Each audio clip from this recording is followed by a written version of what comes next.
ಸ್ನೇಹಿತರೆ, mastmaga.comಗೆ ಸ್ವಾಗತ. ನಾನು ಅಮರ್ ಪ್ರಸಾದ್. ದೇಶದಲ್ಲಿ ಸಂವಿಧಾನದ ಬಗ್ಗೆ ಬಹಳ ಜೋರಾಗಿ ಚರ್ಚೆ ಆಗ್ತಾ ಇದೆ. ಒಂದಷ್ಟು ಜನ ನಾವು ಸಂವಿಧಾನದ ರಕ್ಷಕರು ಅಂತ ಹೇಳಿದ್ರೆ, ನೀವು ಸಂವಿಧಾನದ ದ್ವೇಷಿಗಳು, ವಿರೋಧಿಗಳು ಅಂತ ಹೇಳಿದ್ರೆ, ಇನ್ನೊಂದಷ್ಟು ಜನ ಇಲ್ಲ, ನಾವೇ ಸಂವಿಧಾನದ ರಕ್ಷಕರು, ನೀವೇ ಸಂವಿಧಾನವನ್ನ ಹಾಳು ಮಾಡ್ತಾ ಬಂದವರು ಅಂತ ಎರಡು ಪ್ರಮುಖ ರಾಜಕೀಯ ಶಕ್ತಿಗಳು ಫೈಟ್ ಮಾಡ್ತಿದ್ದಾರೆ. ಜನ ಕನ್ಫ್ಯೂಸ್ ಆಗ್ಬಿಟ್ಟಿದ್ದಾರೆ, ಏನಿದು ಸಂವಿಧಾನ ಗಲಾಟೆ ಅಂತ. ಹಾಗಿದ್ರೆ ಕಳೆದ 75 ವರ್ಷಗಳ ಸ್ವತಂತ್ರ ಭಾರತದ ಇತಿಹಾಸದಲ್ಲಿ ಹಿಂತಿರುಗಿ ನೋಡಿದಾಗ ಭಾರತದ ಸಂವಿಧಾನವನ್ನ ಎಷ್ಟು ಬಾರಿ ಕೆಣಕಲಾಗಿದೆ, ಯಾವೆಲ್ಲ ತಿದ್ದುಪಡಿಗಳನ್ನು ಮಾಡಲಾಗಿದೆ, 106 ತಿದ್ದುಪಡಿಗಳನ್ನು ಮಾಡಲಾಗಿದೆ.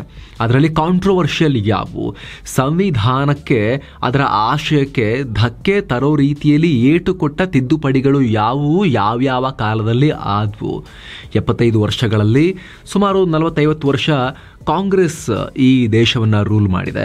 ಉಳಿದ 20-25 ವರ್ಷ ಬಿಜೆಪಿ ಮತ್ತು ಇತರರು ದೇಶವನ್ನ ರೂಲ್ ಮಾಡಿದ್ದಾರೆ. ಸೊ ಈ ಇಡೀ ಅವಧಿಯಲ್ಲಿ 75 ವರ್ಷಗಳ ಅವಧಿಯಲ್ಲಿ ಸಂವಿಧಾನಕ್ಕೆ ಮಾಡಿದ ತಿದ್ದುಪಡಿಗಳಲ್ಲಿ ಕಾಂಟ್ರವರ್ಷಿಯಲ್ ಯಾವುದು, ಸಂವಿಧಾನದ ಆಶಯಕ್ಕೆ ಪೆಟ್ಟು ಕೊಟ್ಟಂತಹ ತಿದ್ದುಪಡಿಗಳು ಯಾವುವು, ಯಾವ ತಿದ್ದುಪಡಿಗಳಿಗೆ ಜನರಿಂದ ಮತ್ತು ನ್ಯಾಯಾಂಗದಿಂದ ವಿರೋಧಗಳು ವ್ಯಕ್ತ ಆಗಿದ್ವು, ಯಾವ ತಿದ್ದುಪಡಿಗಳು ಭಾರತವನ್ನ ಬದಲಾಯಿಸಿದ್ವು. ಈ ಇತಿಹಾಸದ ಪುಟಗಳನ್ನ ಒಂದ್ಸಲ ಕ್ವಿಕ್ ಆಗಿ ದಾಖಲೆ ಸಮೇತ ಇಸವಿ ಹಾಗೂ ಸಂದರ್ಭ ಸಮೇತ ನಾವು ಕ್ವಿಕ್ ಆಗಿ ನೋಡ್ತಾ ಹೋಗೋಣ. ಕಡೆತನಕ ಮಿಸ್ ಮಾಡದೆ ನೋಡಿ. ಸ್ನೇಹಿತರೆ, 1950 ಜನವರಿ 26ರಲ್ಲಿ ಭಾರತದ ಸಂವಿಧಾನ ಜಾರಿಗೆ ಬಂತು. 75 ವರ್ಷಗಳಲ್ಲಿ ಇದುವರೆಗೆ 106 ತಿದ್ದುಪಡಿಗಳಾಗಿವೆ. ಜಗತ್ತಲ್ಲೇ ಅತಿ ಹೆಚ್ಚು ತಿದ್ದುಪಡಿಗೆ ಒಳಗಾಗಿರೋ ಸಂವಿಧಾನ ಇದು. 76 ತಿದ್ದುಪಡಿಗಳನ್ನ ಕಾಂಗ್ರೆಸ್ ಸರ್ಕಾರದ ಅವಧಿಯಲ್ಲಿ ಮಾಡಿದ್ರೆ 31 ಕಾಂಗ್ರೆಸ್ಸೇತರ ಸರ್ಕಾರಗಳಿದ್ದಾಗ ತಿದ್ದುಪಡಿಗಳಾಗಿದೆ, ಸಂವಿಧಾನಕ್ಕೆ ಬದಲಾವಣೆಗಳು ಆಗಿವೆ. ಮೊದಲ ತಿದ್ದುಪಡಿ 1951ರ ಜೂನ್ನಲ್ಲಿ ಆಯಿತು. ಅಂದ್ರೆ ದೇಶದ ಮೊದಲ ಸಾರ್ವತ್ರಿಕ ಚುನಾವಣೆಗೂ ಮುಂಚೆ, ಜನರಿಂದ ಓಟ್ ತಗೊಂಡು ಆಯ್ಕೆಯಾಗೋಕ್ಕೂ ಮುಂಚೆನೆ ಜವಾಹರ್ಲಾಲ್ ನೆಹರೂರವರು ನಿಯೋಜಿತ ಪ್ರಧಾನಿ ತರ ಇದ್ರಲ್ಲ, ಆ ಅವಧಿಯಲ್ಲಿ ಸಂವಿಧಾನಕ್ಕೆ ಮೊದಲ ತಿದ್ದುಪಡಿಯನ್ನ ತಗೊಂಡ್ಬಂದ್ರು. ವಾಕ್ ಸ್ವಾತಂತ್ರ್ಯ ಮತ್ತು ಅಭಿವ್ಯಕ್ತಿ ಸ್ವಾತಂತ್ರ್ಯದ ಹಕ್ಕು ಕೊಡೋ ಆರ್ಟಿಕಲ್ 19ಕ್ಕೆ ತಿದ್ದುಪಡಿ ಮಾಡಿ ಒಂದಷ್ಟು ಕಂಡೀಷನ್ಸ್ ಅಪ್ಲೈ ಅನ್ನೋ ರೀತಿ ಮಾಡಲಾಯಿತು. ಅಂದ್ರೆ ವಾಕ್ ಸ್ವಾತಂತ್ರ್ಯ ಮತ್ತು ಅಭಿವ್ಯಕ್ತಿ ಸ್ವಾತಂತ್ರ್ಯ ಕಂಪ್ಲೀಟ್ ಅಲ್ಲ, ಅಬ್ಸಲ್ಯೂಟ್ ಸ್ವಾತಂತ್ರ್ಯ ಅಲ್ಲ, ಅದಕ್ಕೆ ಕಂಡೀಷನ್ಗಳು ಅನ್ವಯ ಆಗುತ್ತೆ ಅಂತ ಸೇರಿಸಲಾಯಿತು. ಯಾವೆಲ್ಲ ಕಂಡೀಷನ್ಗಳನ್ನ ಹಾಕಲಾಯಿತು? ಕಾನೂನು ಸುವ್ಯವಸ್ಥೆಗೆ ಧಕ್ಕೆ ತಂದ್ರೆ ವಾಕ್ ಸ್ವಾತಂತ್ರ್ಯ, ಅಭಿವ್ಯಕ್ತಿ ಸ್ವಾತಂತ್ರ್ಯವನ್ನ ಕನ್ಸಿಡರ್ ಮಾಡಬೇಕು ಅಂತ ಇಲ್ಲ. ಹಾಗೂ ದೇಶದ ಭದ್ರತೆಗೆ ಧಕ್ಕೆ ತರುವಂತೆ ವರ್ತಿಸಿದರೆ ವಾಕ್ ಮತ್ತು ಅಭಿವ್ಯಕ್ತಿ ಸ್ವಾತಂತ್ರ್ಯದ ಮೇಲೆ ನಿರ್ಬಂಧ ಹೇರುವ ಅಧಿಕಾರವನ್ನ ಸಂಸತ್ಗೆ ಕೊಡೋ ತಿದ್ದುಪಡಿಯನ್ನ ಮಾಡಲಾಯಿತು. ಪಶ್ಚಿಮ ಬಂಗಾಳದಲ್ಲಿ ಪೂರ್ವ ಪಾಕಿಸ್ತಾನದ ನಿರಾಶ್ರಿತರ ಸಮಸ್ಯೆ, ಮದ್ರಾಸ್ ಪ್ರೆಸಿಡೆನ್ಸಿಯಲ್ಲಿ ನಡೀತಾ ಇದ್ದ ನಿರಂತರ ಕಾನೂನು ಬಾಹಿರ ಹತ್ಯೆಗಳಿಗೆ ಪ್ರತಿಕ್ರಿಯೆಯಾಗಿ ಈ ಅಮೆಂಡ್ಮೆಂಟ್ ಮಾಡಲಾಯಿತು ಅನ್ನೋದು ಸರ್ಕಾರದ ನಿಲುವಾಗಿತ್ತು. ಆದ್ರೆ ಈ ಅಮೆಂಡ್ಮೆಂಟ್ಗೆ ಹಿರಿಯ ಕಾಂಗ್ರೆಸ್ ನಾಯಕರ ಒಮ್ಮತ ಇರುವುದಿಲ್ಲ. ಕಾನೂನು ಸುವ್ಯವಸ್ಥೆ ಮಾಡೋಕೆ, ದೇಶದ ಭದ್ರತೆಯನ್ನ ಕಾಪಾಡೋಕೆ ಇತರ ಕಾನೂನು ಕ್ರಮಗಳಿವೆ. ಕಾನೂನು ಪ್ರಕಾರ ಕ್ರಿಮಿನಲ್ ಶಿಕ್ಷೆ ಕೊಡೋಕೆನೆ ಅವಕಾಶಗಳಿದಾವೆ.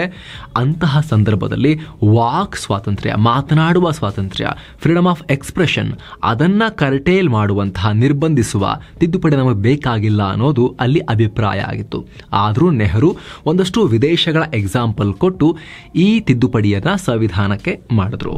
ಏನು ಸ್ನೇಹಿತರೆ, ಈ ವರದಿಯಲ್ಲಿ ಮುಂದುವರಿಯೋಕ್ಕಿಂತ ಮುಂಚೆ ಸೆವೆನ್ ಸ್ಯಾಂಡ್ಸ್ ಟೂರಿಸಂ ಕಂಪನಿ ಈಗ ಭಾರತೀಯರ ಪಾಲಿನ ಪ್ರೀತಿ ಪಾತ್ರ ಅಂಡಮಾನ್ಗೆ ಟ್ರಿಪ್ ಆಯೋಜನೆ ಮಾಡಿದೆ.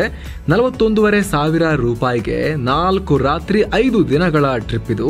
ಈ ಪ್ಯಾಕೇಜ್ ನಲ್ಲಿ ಎಲ್ಲ ಪ್ರವಾಸಿ ತಾಣಗಳ ಭೇಟಿ ಇರುತ್ತೆ. Cellular jail, light and sound show, Havelock island tour, private ferry tickets, ಇದೆಲ್ಲದರ ಚಾರ್ಜಸ್ ಇನ್ಕ್ಲೂಡ್ ಆಗಿದೆ. ಹಾಗೆ ಫ್ಲೈಟ್ ಟಿಕೆಟ್ಸ್, 3 ಸ್ಟಾರ್ ಹೋಟೆಲ್ನಲ್ಲಿ stay, all meals, AC transport ವ್ಯವಸ್ಥೆ, 24/7 ಟೂರ್ ಮ್ಯಾನೇಜರ್ ಸೌಲಭ್ಯ ಎಲ್ಲವೂ ಇನ್ಕ್ಲೂಡ್ ಆಗಿದೆ ಈ ಪ್ರೈಸ್ ನಲ್ಲಿ. ಹೊರಡೋ ದಿನ 18 ಫೆಬ್ರವರಿ 2025. ಕೆಲವೇ ಸೀಟುಗಳು ಲಭ್ಯ. ಆಸಕ್ತರು ಈ ನಂಬರ್ಗೆ ಕಾಲ್ ಮಾಡಿ ನಿಮ್ಮ ಸೀಟನ್ನ ಕೂಡ ಬುಕ್ ಮಾಡ್ಕೊಳ್ಳಿ. ಈಗ ವರದಿಯಲ್ಲಿ ಮುಂದುವರಿಯೋಣ. 38-39ನೇ ತಿದ್ದುಪಡಿ. ಸುಗ್ರೀವಾಜ್ಞೆ ಹೊರಡಿಸೋಕೆ ರಾಷ್ಟ್ರಪತಿ ಹಾಗೂ ರಾಜ್ಯಪಾಲರಿಗೆ ಹೆಚ್ಚು ಪವರ್ ಕೊಡೋಕೆ 1975ರ ಜುಲೈನಲ್ಲಿ, ಅಂದ್ರೆ ಇಂದಿರಾ ಗಾಂಧಿ ಅವರ ಅವಧಿಯಲ್ಲಿ ತಿದ್ದುಪಡಿ ತರಲಾಯಿತು. ಇದು 38ನೇ ತಿದ್ದುಪಡಿ. ನಿಮ್ಮ ಊಹೆ ಸರಿಯಾಗಿದೆ, ದೇಶದಲ್ಲಿ ತುರ್ತು ಪರಿಸ್ಥಿತಿ ಹೇರೋ ಸಂದರ್ಭದಲ್ಲಿ ಬಂದ ತಿದ್ದುಪಡಿ ಇದು. ಅಲಹಾಬಾದ್ ಹೈಕೋರ್ಟ್ ಇಂದಿರಾ ಗಾಂಧಿ ಚುನಾವಣೆಯಲ್ಲಿ ಅಕ್ರಮ ಮಾಡಿದ್ದಾರೆ ಅಂತ ಹೇಳಿ ಅವರ ಸಂಸತ್ ಸದಸ್ಯತ್ವವನ್ನ ರದ್ದು ಮಾಡಿ ಮುಂದಿನ 6 ವರ್ಷ ಚುನಾವಣೆಗೆ ನಿಲ್ಲಂಗಿಲ್ಲ ಅಂತ ಆದೇಶ ಕೊಟ್ಟಿರುತ್ತೆ. ಸುಪ್ರೀಂ ಕೋರ್ಟ್ ನಲ್ಲಿ ಇದಕ್ಕೆ ಸ್ಟೇ ಸಿಕ್ಕರೂ ಕೂಡ ಇಂದಿರಾ ಗಾಂಧಿಗೆ ಸಂಸತ್ ಪ್ರಕ್ರಿಯೆಗಳಲ್ಲಿ ಭಾಗಿಯಾಗೋ ಅವಕಾಶ ಸಿಗಲ್ಲ. ಇದೇ ಕಾರಣಕ್ಕೆ ದೇಶದಲ್ಲಿ ಎಮರ್ಜೆನ್ಸಿ ಹೇರ್ತಾರೆ. ಜೂನ್ ನಲ್ಲಿ ಎಮರ್ಜೆನ್ಸಿ ಅವಧಿ ಶುರುವಾದ್ರೆ 3 3 ತಿಂಗಳಿಗೆ ಸಂವಿಧಾನಕ್ಕೆ ಇನ್ನೊಂದು ತಿದ್ದುಪಡಿ ಮಾಡ್ತಾರೆ.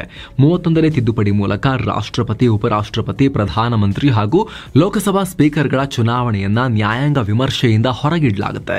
ಅಂದ್ರೆ ದೇಶದ ಟಾಪ್ ಹುದ್ದೆಗಳ ವಿಚಾರದಲ್ಲಿ ಕೋರ್ಟ್ಗಳು ವಿಮರ್ಶೆ ಮಾಡಂಗಿಲ್ಲ ಅನ್ನೋ ರೀತಿಯಲ್ಲಿ ಕಾನೂನನ್ನ ತರಲಾಗುತ್ತೆ. ಮಿನಿ ಸಂವಿಧಾನ 42ನೇ ತಿದ್ದುಪಡಿ ಅಥವಾ ಮಿನಿ ಸಂವಿಧಾನ ಅಂತ ಕರೆಸಿಕೊಳ್ಳೋ ತಿದ್ದುಪಡಿ 1976 ನವೆಂಬರ್ನಲ್ಲಿ ಬರುತ್ತೆ. ಅಂದ್ರೆ ತುರ್ತು ಪರಿಸ್ಥಿತಿ ಅವಧಿಯಲ್ಲಿ ಬರುತ್ತೆ. ಬರೋಬ್ಬರಿ 53 ಆರ್ಟಿಕಲ್ಗಳಿಗೆ ಬೇಕಾಬಿಟ್ಟಿ ತಿದ್ದುಪಡಿ ಮಾಡಲಾಗುತ್ತೆ. ಸಂವಿಧಾನದ ಮೂಲ ಆಶಯಕ್ಕೆ ಈ ತಿದ್ದುಪಡಿಯಿಂದ ಧಕ್ಕೆ ಬರುತ್ತೆ. ಕಾರಣ ದೇಶದ ಪ್ರಥಮ ಪ್ರಜೆಯಾಗಿರೋ ರಾಷ್ಟ್ರಪತಿ ಹಾಗೂ ನ್ಯಾಯಾಂಗ ವ್ಯವಸ್ಥೆಯನ್ನ ದುರ್ಬಲಗೊಳಿಸಲಾಗುತ್ತೆ. ಲೋಕಸಭೆ ಹಾಗೂ ರಾಜ್ಯ ವಿಧಾನಸಭೆಗಳ ಅವಧಿ ವಿಸ್ತರಣೆಯಾಗುತ್ತೆ. ಯಾವುದೇ ರಾಜ್ಯಗಳಲ್ಲಿ ಕಾನೂನು ಸುವ್ಯವಸ್ಥೆ ಕಾಪಾಡೋಕೆ ಸೇನೆಯನ್ನ ಕಳಿಸೋ ಅಧಿಕಾರವನ್ನ ಕೇಂದ್ರ ಸರ್ಕಾರಕ್ಕೆ ಕೊಡಲಾಗುತ್ತೆ. ರಾಷ್ಟ್ರಪತಿ ಆಡಳಿತದ ಅವಧಿಯನ್ನ ಜಾಸ್ತಿ ಮಾಡಲಾಗುತ್ತೆ. ಇಂದಿರಾ ಗಾಂಧಿ ತಾವು ಅಧಿಕಾರದಲ್ಲಿ ಉಳ್ಕೊಳ್ಳೋಕೆ ಈ ತಿದ್ದುಪಡಿ ಮೂಲಕ ಸಂವಿಧಾನದ ಪೀಠಿಕೆಯಲ್ಲಿ ಸಮಾಜವಾದಿ, ಜಾತ್ಯತೀತ, ಸಮಗ್ರತೆ ಅನ್ನೋ ಪದಗಳನ್ನ ಸೇರಿಸಿದ್ರು ಅನ್ನೋ ಟೀಕೆಯನ್ನ ಕೂಡ ಮಾಡಲಾಗುತ್ತೆ. ಆದ್ರೆ ಈ ಅಂಶಗಳನ್ನ ಬಿಟ್ಟು ಈ ತಿದ್ದುಪಡಿಯ ಬೇರೆಲ್ಲ ಅಂಶಗಳು ಬಹಳ ಘಾತಕವಾಗಿದ್ದು ಸಂವಿಧಾನಕ್ಕೆ, ಮೂಲ ಆಶಯಕ್ಕೆ. ಹಾಗಾಗಿ ಈ ಅಂಶಗಳನ್ನ ಹೊರತುಪಡಿಸಿ ಈ ತಿದ್ದುಪಡಿಯ ಉಳಿದೆಲ್ಲ ಅಂಶಗಳನ್ನ ನೆಕ್ಸ್ಟ್ ಬಂದ ಮೊರಾರ್ಜಿ ದೇಸಾಯಿ ನೇತೃತ್ವದ ಜನತಾ ಸರ್ಕಾರ 44ನೇ ತಿದ್ದುಪಡಿಯಲ್ಲಿ ಎಲ್ಲ ಕ್ಯಾನ್ಸಲ್ ಮಾಡುತ್ತೆ, ರಿವರ್ಸ್ ಮಾಡುತ್ತೆ. ಇನ್ಫ್ಯಾಕ್ಟ್ ಈ 3 ತಿದ್ದುಪಡಿಗಳು 38, 39 ಹಾಗೂ 42ನೇ ತಿದ್ದುಪಡಿಯ ಹೆಚ್ಚಿನ ಅಂಶಗಳು ರಿವರ್ಸ್ ಆಗ್ತವೆ. ಭಾರತದ ಸಂವಿಧಾನದ ಅತ್ಯಂತ ವಿವಾದಿತ ತಿದ್ದುಪಡಿಗಳಿವು. ಇವನ್ನ ಬಿಟ್ರೆ 1984ರಲ್ಲಿ 48ನೇ ತಿದ್ದುಪಡಿ ಹಾಗೂ 88ರಲ್ಲಿ 59ನೇ ತಿದ್ದುಪಡಿ ಬಂದವು. ಇದರಲ್ಲೊಂದು ಇಂದಿರಾ ಗಾಂಧಿ ಕಾಲದ್ದು, ಇನ್ನೊಂದು ರಾಜೀವ್ ಗಾಂಧಿ ಕಾಲದ್ದು. ಈ 2 ತಿದ್ದುಪಡಿಗಳ ಮೂಲಕ ಪಂಜಾಬ್ ರಾಜ್ಯದಲ್ಲಿ ರಾಷ್ಟ್ರಪತಿ ಆಡಳಿತವನ್ನ ಒಮ್ಮೆ 2 ವರ್ಷದವರೆಗೆ, ಇನ್ನೊಮ್ಮೆ 3 ವರ್ಷದವರೆಗೆ ವಿಸ್ತರಣೆ ಮಾಡೋ ಕಾನೂನನ್ನ ತರಲಾಗುತ್ತೆ. ಶಾಬಾನೋ ಪ್ರಕರಣ 1984ರ ಏಪ್ರಿಲ್ನಲ್ಲಿ ಪತಿಯಿಂದ ತಲಾಕ್ ಪಡೆದಿದ್ದ ಶಾಬಾನೋಗೆ ಪ್ರತಿ ತಿಂಗಳು ಆಕೆಯ ಪತಿ ₹500 ಮೇಂಟೆನೆನ್ಸ್ ಕೊಡಬೇಕು ಅಂತ ಸುಪ್ರೀಂ ಕೋರ್ಟ್ ತೀರ್ಪು ಕೊಟ್ಟಿರುತ್ತೆ. ಜೊತೆಗೆ ಮುಂದಿನ ದಿನಗಳಲ್ಲಿ ಮುಸ್ಲಿಂ ಮಹಿಳೆಯರು ವಿಚ್ಛೇದನದ ನಂತರ ಮೇಂಟೆನೆನ್ಸ್ಗಾಗಿ ಕೋರ್ಟ್ಗೆ ಬರಬಹುದು ಅಂತ ಹೇಳಿರುತ್ತೆ. ಜೊತೆಗೆ ಆಗಲೇ ಏಕರೂಪ ನಾಗರಿಕ ಸಂಹಿತೆ ಜಾರಿಗೆ ತನ್ನಿ ಅಂತ ರಾಜೀವ್ ಗಾಂಧಿ ಸರ್ಕಾರಕ್ಕೆ ಸಲಹೆ ಕೊಟ್ಟಿರುತ್ತೆ. ಆದರೆ ರಾಜೀವ್ ಗಾಂಧಿ ಸರ್ಕಾರ 1986ರ ಫೆಬ್ರವರಿಯಲ್ಲಿ Muslim women protection of rights on divorce act ಜಾರಿ ಮಾಡಿ ಸಂವಿಧಾನಕ್ಕೆ ಸೇರಿಸುತ್ತೆ. ಈ ಕಾಯ್ದೆ ವಿಚ್ಛೇದಿತ ಮುಸ್ಲಿಂ ಮಹಿಳೆಯರಿಗೆ ಕೇವಲ 3 ತಿಂಗಳು ಮಾತ್ರ ಮೆಹರ್ ಅಥವಾ ಮೇಂಟೆನೆನ್ಸ್ ಕೊಟ್ಟರೆ ಸಾಕು ಅಂತ ಹೇಳುತ್ತೆ. ಅಲ್ಲದೆ ಕೋರ್ಟ್ಗೆ ಹೋಗುವ ಅಧಿಕಾರವನ್ನ ಕಿತ್ಕೊಳ್ಳುತ್ತೆ. ಮುಸ್ಲಿಂ ವೋಟ್ ಬ್ಯಾಂಕ್ಗೋಸ್ಕರ ರಾಜೀವ್ ಗಾಂಧಿ ಈ ಕಾಯ್ದೆ ತಂದ್ರು ಅನ್ನೋ ಆರೋಪ ಇವತ್ತಿಗೂ ಇದೆ ಕಾಂಗ್ರೆಸ್ ಮೇಲೆ. ಏನೋ 1971ರ 24ನೇ ಅಮೆಂಡ್ಮೆಂಟ್ ನಲ್ಲೂ ಕೂಡ ಇದೇ ರೀತಿ ಸುಪ್ರೀಂ ಕೋರ್ಟ್ ತೀರ್ಪು ಉಲ್ಟಾ ಮಾಡಲಾಯಿತು. 1967ರ ಪಂಜಾಬ್ ಸರ್ಕಾರ ವರ್ಸಸ್ ಗೋಲಕ್ನಾಥ್ ಕೇಸ್ನ ತೀರ್ಪು ಕೊಡೋ ವೇಳೆ ಸುಪ್ರೀಂ ಕೋರ್ಟ್ ಸಂಸತ್ತು ಮೂಲಭೂತ ಹಕ್ಕುಗಳಿಗೆ ತಿದ್ದುಪಡಿ ತರಕ್ಕಾಗಲ್ಲ ಅಂತ ಹೇಳಿತ್ತು.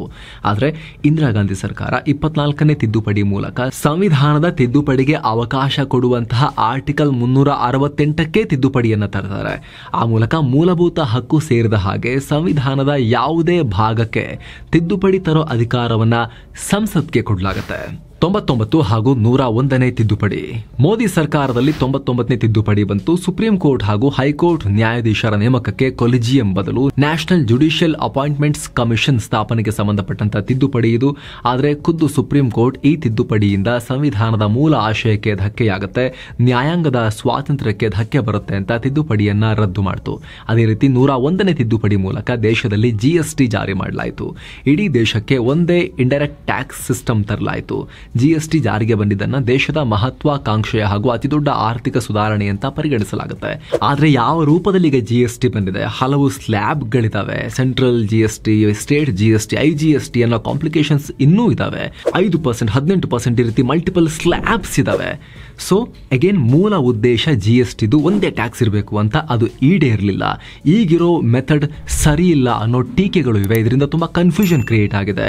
ಜನಸಾಮಾನ್ಯರಿಗೆ, ವ್ಯಾಪಾರಿಗಳಿಗೆ ಜಿಎಸ್ಟಿ ಫೈಲ್ ಮಾಡೋದೇ ಒಂದು ಆತಂಕದ ವಿಚಾರ ಆಗಿದೆ ಅನ್ನೋ ಟೀಕೆ ಕೂಡ ಇದೆ.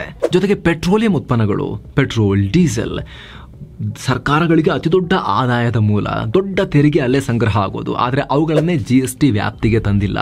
ಯಾಕಂದ್ರೆ ರಾಜ್ಯ ಸರ್ಕಾರಗಳು ಅದನ್ನ ಮಾಡೋಕ್ಕೆ ಒಪ್ತಾ ಇಲ್ಲ. ಹಾಗಾಗಿ ಏನ್ ಜಿಎಸ್ಟಿ ಪ್ರಯೋಜನ ಬಂತು?